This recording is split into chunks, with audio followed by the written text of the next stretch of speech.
जानवी कपूर मां श्रीदेवी के खिलाफ जाकर फिल्मों में आई। धड़क के सेट पर मां को आने से रोका, डेब्यू से पहले प्राइवेट फोटो हुई लीक। जी हां दोस्तों, अपनी एक्टिंग के साथ स्टाइलिश और ग्लैमरस लुक के लिए जाने जाने वाली जानवी कपूर का आज 28वां जन्मदिन है। वह हमेशा अपनी ड्रेसिंग सेंस से एक अलग ही फैशन ट्रेंड सेट करती रहती है। यही कारण है कि वह अक्सर अपने आउटफिट्स, चाहे वो वेस्टर्न ड्रेस हो या फिर एथनिक वेयर, हर लुक में बेहद खूबसूरत लगती है। फिल्म धड़क से अपनी फिल्मी करियर की शुरुआत करने वाली जानवी बचपन से ही एक्ट्रेस बनना चाहती थी, लेकिन उनकी मां और लेजेंडरी दिवंगत एक्ट्रेस श्रीदेवी कभी नहीं चाहती थी कि वह फिल्मी दुनिया में कदम रखे।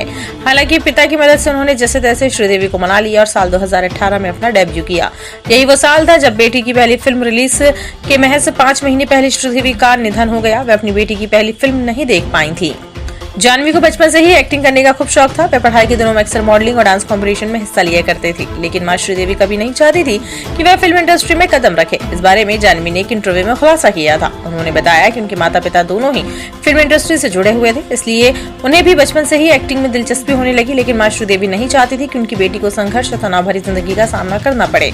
श्रीदेवी जानवी को डॉक्टर बनाना चाहती थी और जानवी एक्टिंग में करियर देख रही थी। उन्होंने मां को मनाने के लिए पिता बोनी कपूर की मदद ली, जिसके बाद उन्हें बॉलीवुड में एंट्री के लिए श्रीदेवी की रजामंदी मिल गई। श्रीदेवी को हमेशा से ही बच्चों की फिक्र रहती थी। एक बार जानवी मां यानी श्रीदेवी की चेन्नई स्थित घर गई थी। इस दौरान उन्होंने बताया कि श्रीदेवी कभी उन्हें और छोटी बहन को बाथरूम का लॉक लगाने नहीं देती थी। बच्चे मनमर्जी ना करें, इसलिए श्रीदेवी ने बाथरूम से लॉक ही हटवा दिया। इसका कारण ये भी था कि कहीं बच्चे बाथरूम में मोबाइल फोन का इस्तेमाल ना करें। गजनी और स्पाइडर जैसी सुपरहिट फिल्में बना चुके डायरेक्टर ए आर मुरुगदास एक समय में जानवी कपूर को साउथ सिनेमा में लॉन्च करना चाहते थे। उन्होंने जानवी को महेश बाबू के साथ कास्ट करने का ऑफर भी दिया, लेकिन ये ऑफर जानवी ने ठुकरा दिया। अपने एक इंटरव्यू में जानवी ने कहा कि वो उस समय समझ नहीं पाई कि उन्हें क्या जवाब देना चाहिए। ऐसे में उन्होंने डायरेक्टर से कहा था कि वे मम्मी पापा से बात करें। साथ फिल्म ठुकराने के बाद जानवी कपूर ने करण जौहर के प्रोडक्शन में फिल्म धड़क साइन की। इस फिल्म की शूटिंग के समय श्रीदेवी अक्सर सेट पर मौजूद रहती थी। ये शाहिद कपूर के सौतेले भाई शान खट्टर की फिल्म डेब्यू थी।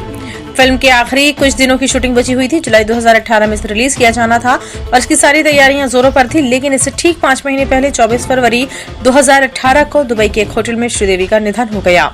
आपको बता दें, जानवी कपूर और लेजेंडरी एक्ट्रेस रेखा एक स्ट्रॉन्ग बॉन्ड शेयर करती हैं। एक इंटरव्यू में जानवी ने कहा कि मां ने जब पहली बार हिंदी फिल्मों में कदम रखा था, उस समय वो खुद को खोया खोया सा महसूस करती थी। ऐसे में रेखा ने उनकी मदद की। उन्होंने कहा कि श्रीदेवी के निधन के बाद वह उनसे यानी रेखा ही उन्हें सलाह देती है। 2018 में फिल्म धड़क से अपने फिल्मी करियर की शुरुआत उन्होंने की। अब वह बॉलीवुड इंडस्ट्री में 7 साल पूरे कर चुकी है। हालांकि कोविड-19 महामारी और लॉकडाउन के कारण कुछ सालों तक उनका थिएट्रिकल फिल्म रिलीज नहीं हुई। अब तक उन्होंने कुल 10 फिल्में की हैं, जिनमें से 6 सिनेमाघरों में रिलीज हुई और बाकी प्लेटफॉर्म्स पर स्ट्रीम हुई है।